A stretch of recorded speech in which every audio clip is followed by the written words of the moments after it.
encontro hoje do Papo de Cultura é com Gilmar Piola. E ele dispensa as apresentações, mas vem falar sobre o seu livro. Tudo bem, Piola? Eliane, obrigado pelo convite. Prazer estar com você aqui. Muito obrigada. Falando sobre cultura e falando sobre o meu livro Ecos da Inquietude. Ecos da Inquietude é um retrato das minhas inquietudes interiores, que me acompanham desde a infância, a juventude e agora, mais recentemente, quando eu voltei a escrever poesias e haikais. Fiquei um longo tempo sem escrever absolutamente nada e de um ano para cá voltei e resolvi fazer esse livro. E esse livro, ele trouxe hoje, né, nos presenteou, e ele é voltado para crianças, jovens, adolescentes, idosos. Qual é o público? Para todas as idades, né? Porque eu falo aqui das minhas inquietudes do ser, do querer, do sentir, do viver, né? Que são, eu considero, as inquietudes da existência humana, né? Que nos acompanham no dia a dia. Então, eu falo de coisas simples também, não tem nada muito sofisticado, né? E inspirado também na poesia do Leminski, do Quintana, em filósofos e tudo mais, eu busco reinterpretar algumas questões que são essenciais para a nossa vida. E quanto tempo esse projeto ficou na gaveta até você colocar ele em prática? Quando eu era jovem, lá no sudoeste do Paraná, em Doizinhos, eu cheguei a escrever um livreto, que era um livro de bolso, praticamente, chamado Concreto Armado. E alguns textos de Concreto Armado estão aqui presentes em Ecos da Inquietude. Eu fiz questão de trazê-los. Alguns eu fiz uma releitura, outros eu trouxe na íntegra como eu já havia publicado nesse livretinho. Tá? E Piola, como foi o lançamento desse livro? Nós planejamos um evento que era para ser um evento não de um simples lançamento de livro que a gente vai, mas que fosse uma experiência, né? Um encontro, né? de pessoas também, um encontro um encontro também sensorial. Ali tinha café, tinha vinho, tinha pães, patês, enfim, tinha banda de jazz tocando, tinha uma exposição que agora nós estamos levando para outro lugar, que vai ser uma exposição itinerante com painéis, com alguns textos selecionados do livro. Olha só, e esse lançamento já circulou por várias cidades, né? Sim, aqui em Foz do Iguaçu a gente fez no dia 31 de maio, fizemos ali na Boutique do Café, num espaço ampliado, reunimos aí quase 350 pessoas, né? Deu bastante gente. Depois nós fizemos em Curitiba, agora 2 semanas atrás, fizemos na livraria, no Café Livraria Arte e Letra, reunimos mais de 100 pessoas lá em Curitiba. Nossa, que legal. E fizemos semana passada em Dois Vizinhos, na Bramassoli Osteria, que é um restaurante também antigo, era o antigo Chaplin da cidade, o local que eu frequentava. Fizemos lá, reunimos aí umas 35, 40 pessoas, aí são as pessoas mais próximas, os amigos de juventude e também familiares, né? Pessoal que me acompanha até hoje, porque eu saí de Doizinhos há mais de 35 anos, então, e só vou para lá uma vez, 2 por ano para visitar meu pai, não tenho interação social. Chegou a Foz do Iguaçu em que ano? Eu cheguei em Foz do Iguaçu quando eu comecei a trabalhar na Itaipu, mas eu ainda morava em Curitiba, então em 2003 eu morava em Curitiba, comecei a trabalhar na Itaipu, comecei a ter contato com a cidade, com a região, e aí eu gostei muito de Foz do Iguaçu, que acabei mudando para cá depois em 2009, e estou aqui desde então. Já são 2025 menos 9, aí são 16 anos praticamente, né? E você é um profissional que já fez muito para a nossa cidade, né? E agora com esse livro, eu gostaria de saber como as pessoas receberam esse livro. Os iguaçuenses, seus amigos, seus familiares. Muita gente não conhecia esse meu lado poeta. Poeta? Não conhecia esse meu lado escritor, enfim, embora eu sou jornalista, me formei em jornalismo na PUC Paraná, trabalhei em Brasília e depois eu respondi pela comunicação de Itaipu por 11 anos, agregando todas as áreas ali da comunicação, não só a imprensa, mas também a publicidade, marketing, a comunicação visual, relações públicas, eventos, patrocínios, enfim, diversas áreas. E o turismo também, que foi uma área que a gente assumiu e coordenou durante esse tempo todo. E as pessoas me conheciam como gestor, Piola, o gestor lá de Itaipu, enfim, a pessoa que se envolvia aqui no turismo, nas campanhas. Fizemos a campanha das 7 Maravilhas da Natureza, que foi bem sucedida, e outras iniciativas de projetos. Participei desde o início da fundação ali do Codefós, do Fundo Iguaçu, ou seja, via a nossa sociedade civil de Foz do Iguaçu se fortalecer, e eu participei ativamente disso. Então as pessoas conheciam esse outro Piola, não conheciam esse lado mais, digamos assim, poético, artístico e tudo mais, né? Porque alguns já tinham me visto cantar com uma banda de amigos, porque eu cantava quando jovem em festivais de música. Olha só. Né? Cantei mais de 30 festivais de música pelo sudoeste do Paraná. Piola, muitas pessoas dizem que existe uma Foz do Iguaçu antes do Piola e depois do Piola. Como você vê isso? Então, o nosso período que a gente viveu, o turismo, nós vivemos intensamente o turismo. Nós fizemos um trabalho para recuperar a imagem da cidade. Nós mudamos a imagem de Foz do Iguaçu, como a cidade era vista aos olhos dos visitantes, aos olhos dos turistas, das pessoas que consomem turismo. Né? Foram muitas campanhas de divulgação, de promoção. Criamos a marca Foz do Iguaçu Destino do Mundo, que está aí até hoje. Né? Nós nos envolvemos em projetos estruturantes, ampliação do aeroporto, pista de pouso e decolagem, reforma do terminal, ampliação da pista, duplicação da rodovia das Cataratas. Abraçamos projetos importantes na área da infraestrutura. E tudo isso, aquele movimento que a gente fez de recuperação da imagem de Foz, né, contribuiu também, junto com a eleição das 7 Maravilhas da Natureza, para dobrarmos o número de visitantes aqui na nossa cidade. Tá? Quando a gente começou esse trabalho, era um período que a cidade era vinculada a notícias negativas. Existia uma agenda muito negativa. Nós éramos uma cidade campeã de homicídios entre os jovens, nós éramos vistos como o destino do tráfico de drogas, do contrabando, e até mesmo um destino de terroristas, por conta dos atentados lá nas Torres Gêmeas nos Estados Unidos. Sim. Né? E esse período coincidiu também com uma crise muito grande do lado argentino, que era a época do plano Menem, da paridade entre o dólar e o peso. Porto Iguaçu parecia uma cidade fantasma. A gente estava vivendo aqui em Foz do Iguaçu o declínio do ciclo dos sacoleiros. E a gente aproveitou tudo isso para virar a página e mostrar uma Foz do Iguaçu diferente. Nós criamos uma agenda positiva que serviu para divulgação, para gerar mídia espontânea, e também associamos a isso campanhas de publicidade, patrocínio para atrair eventos. Transformamos Foz do Iguaçu no 3º destino de eventos do Brasil, atrás de São Paulo e Rio de Janeiro. Né?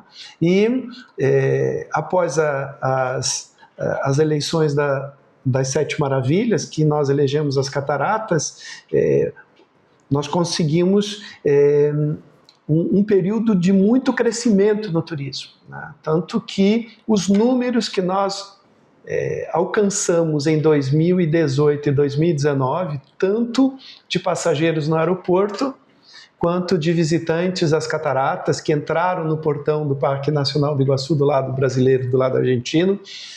Ainda é o melhor número, são os melhores números até então.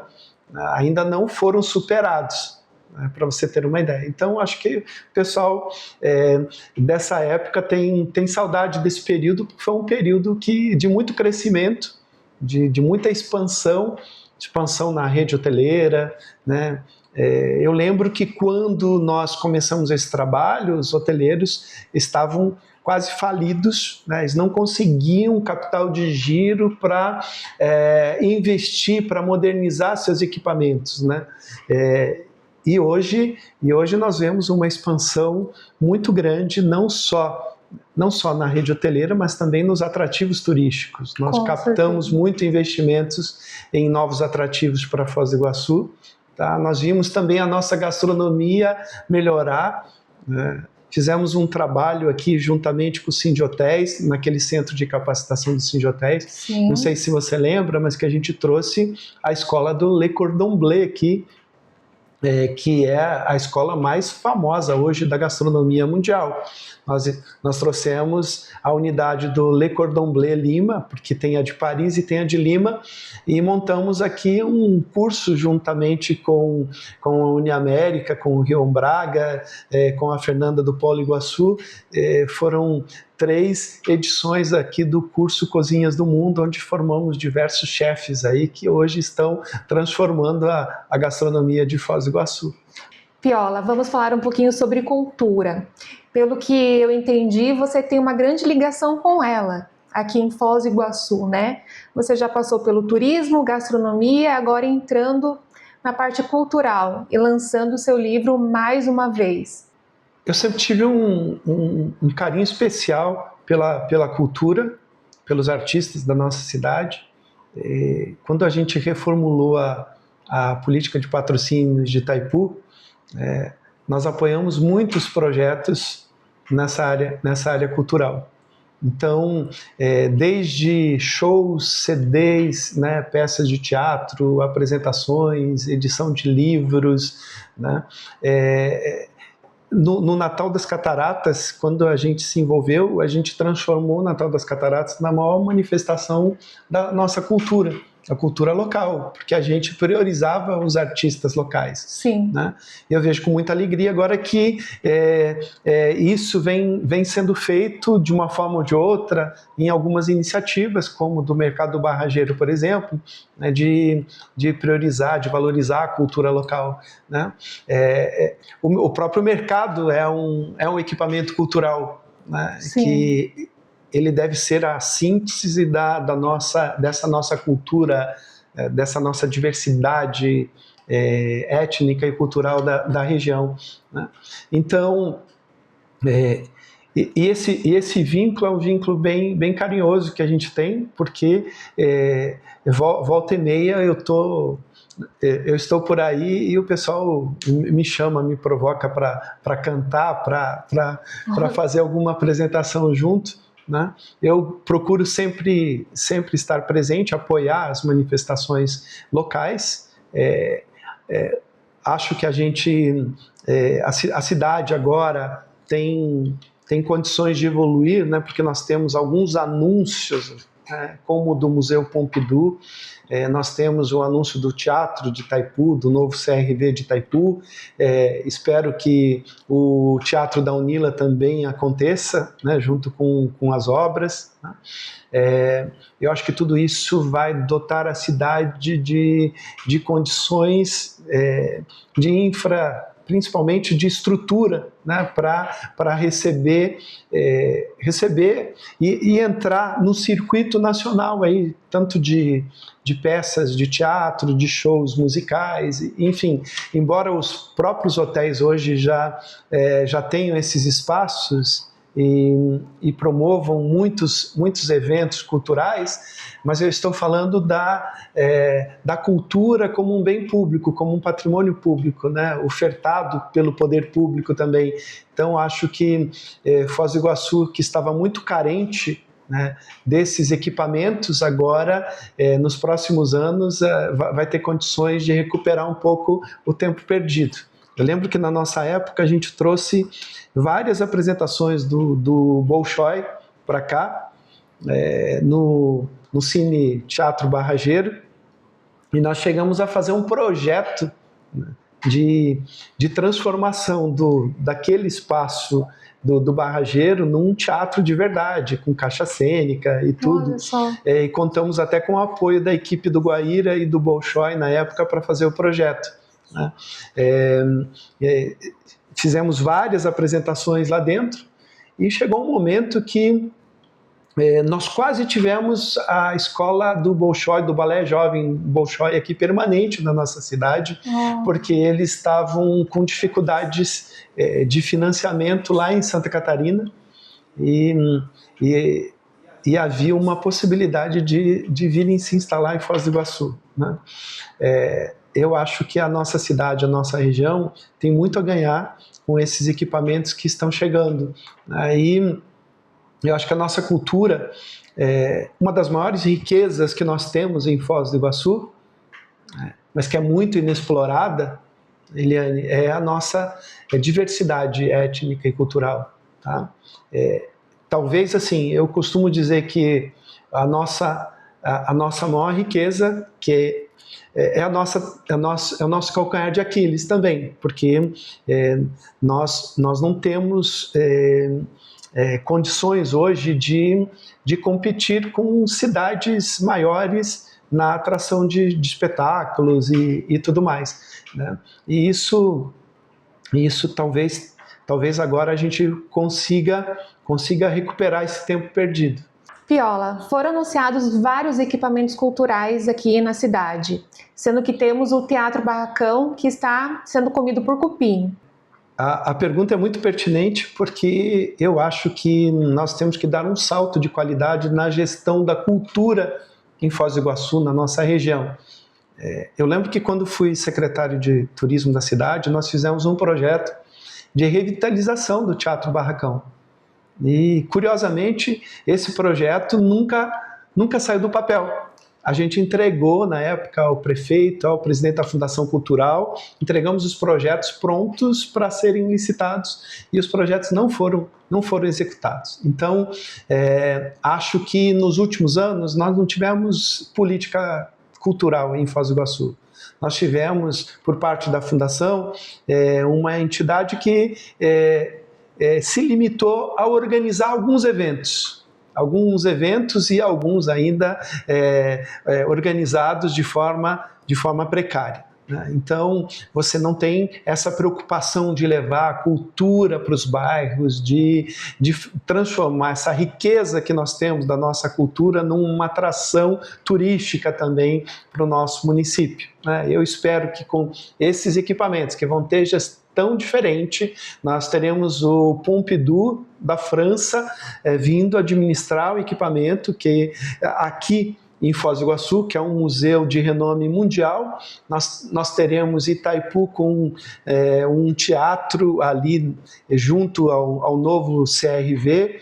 Futuramente esperamos que tenha também o Teatro da Unila, né? Todos esses equipamentos terão gestões diferentes, mas acho que isso traz um desafio também para o município, que é como é que Foz do Iguaçu faz para melhorar a gestão da Fundação Cultural, né? A gestão dos espaços e dos equipamentos municipais que são precários hoje, né? De forma que a gente possa levar a cultura ao alcance da nossa população, né? Levar cultura nos bairros e fazer com que esse movimento da cultura seja um movimento transformador também da nossa economia criativa e também da economia do turismo. É um desafio muito grande, mas como dizia um amigo meu, é um problemão, né? Porque é um problema tão grande e tão bom que nos desafia a buscar soluções. Realmente é desafiador. E uma pergunta, como você vê a ligação do turismo com a cultura? Eu acho que a cultura e o turismo, eles são inseparáveis, né? Assim como a gastronomia também é inseparável do turismo. né? Em todos os lugares que a gente visita, né, basta você visitar os países europeus, e, enfim, a cultura, a história, o patrimônio histórico, artístico deles faz parte dos roteiros de visitação, né? Vou te dar um exemplo de um país que é o país hoje que mais consome turismo no mundo, que é a China. A China fundiu as duas áreas, o turismo e a cultura são uma área só hoje, né? Dentro das políticas públicas de governo.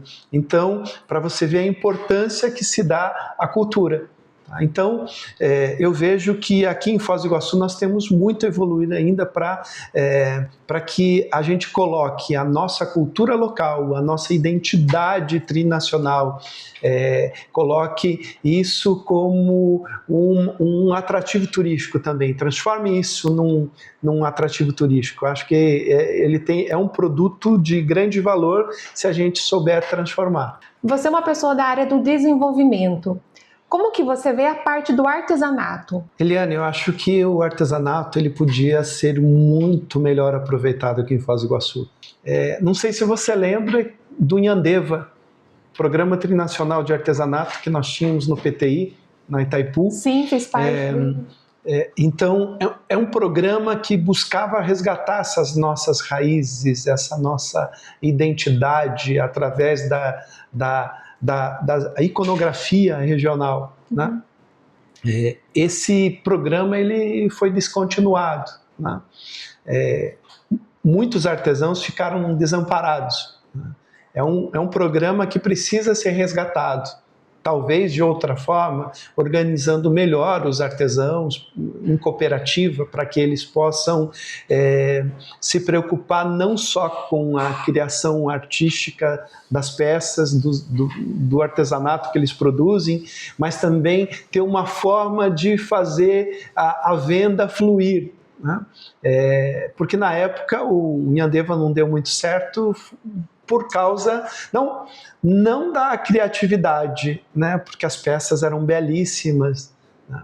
Mas por falta de mercado, né? O mercado não absorvia a produção, né? Então temos que organizar melhor isso, pode ser na forma de cooperativa, na forma da gente convencer, por exemplo, a Urbia Cataratas a dedicar um espaço para os artesãos locais, nas suas lojas ali no centro de visitantes, né?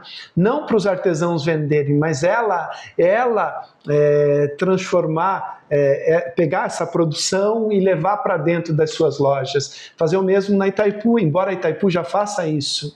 Na nossa época, na gestão do turismo de Itaipu, nós criamos um espaço juntamente com a CEMIB, tem um outro espaço também que era dedicado para a Coarte, que era a nossa cooperativa de artesãos locais. Então você encontra muitas peças ainda da época do Inhandeva na lojinha lá do CRV de Itaipu, mas isso poderia estar em todos os atrativos turísticos, podia estar também na hotelaria. Eu vejo que nós temos uma grande oportunidade de desenvolver a economia criativa da nossa cidade.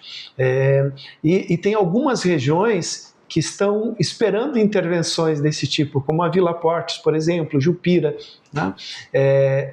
Você permitir que a criatividade e a inovação, né, se desenvolvam, né? Eu vejo, assim, de uma forma um pouco triste que o nosso Centro Municipal de Inovação ele não prosperou. Quando nós saímos da secretaria, nós deixamos a obra quase concluída, né, e já se foram quase 5 anos e não tem uma única startup lá dentro, né? Então, nesse aspecto, eu acredito que a inovação, o artesanato, a economia criativa, a indústria cultural, né, tudo isso pode andar junto e contribuir para revitalizar não só setores, mas até alguns bairros, algumas regiões da nossa cidade. Aqui na região oeste do Paraná, Santa Helena, Medianeira, Matelândia, eles fazem várias feiras, e Foz do Iguaçu é uma cidade que não tem e representatividade. E para os artesãos participarem dessas feiras, é preciso ter alguém impulsionando isso, fazendo com que aconteça. O que você acha que é possível ser feito?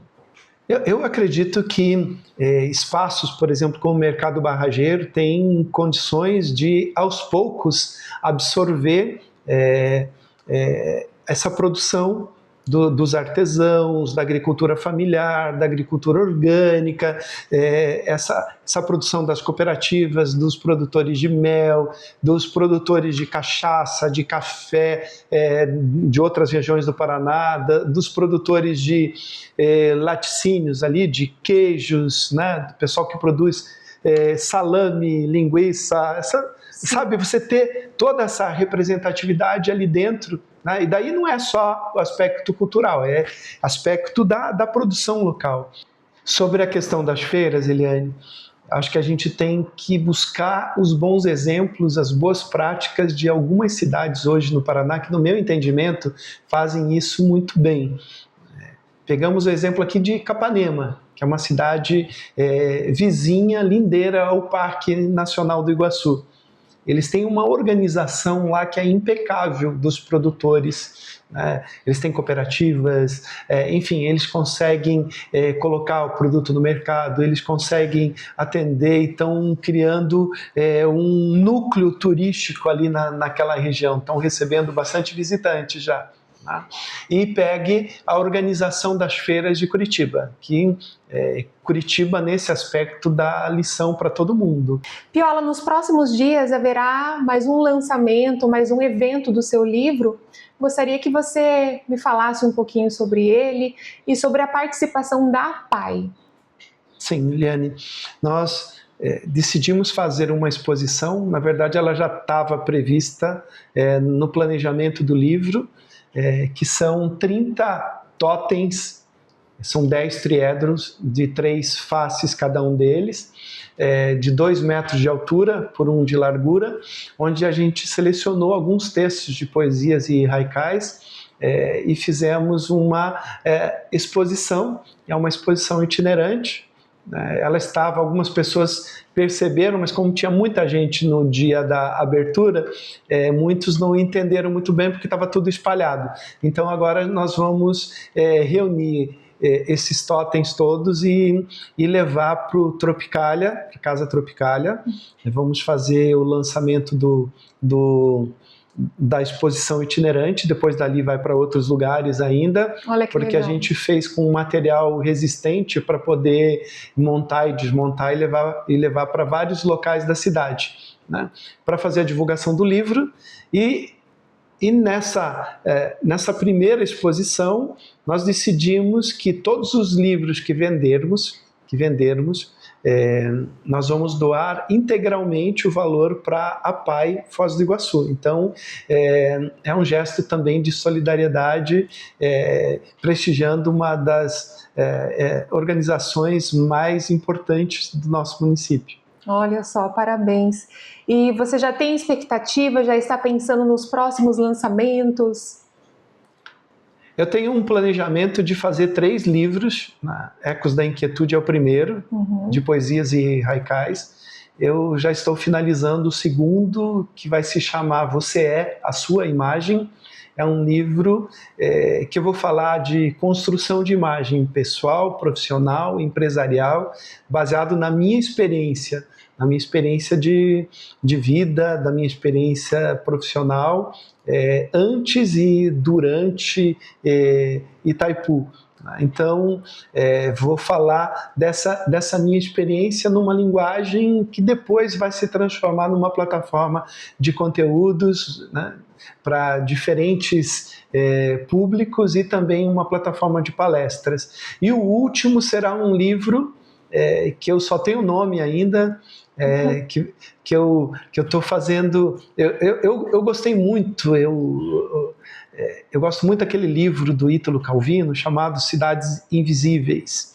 E também gosto do livro do Jaime Lerner, que se chama Acupuntura Urbana. Tá? Mas eu decidi fazer algo prático, assim, ideias práticas para melhorar a vida nas cidades. né? Então, eu vou chamar esse livro, que vai ser o terceiro, de Cidades Visíveis. Olha só que legal. Tá? Então, esse ainda não comecei a escrever, mas o Você é a Sua Imagem já está nos finalmente. Né? Piola, muito obrigada pela sua participação aqui no Papo de Cultura. Foi uma honra te receber. Obrigado, Eliane.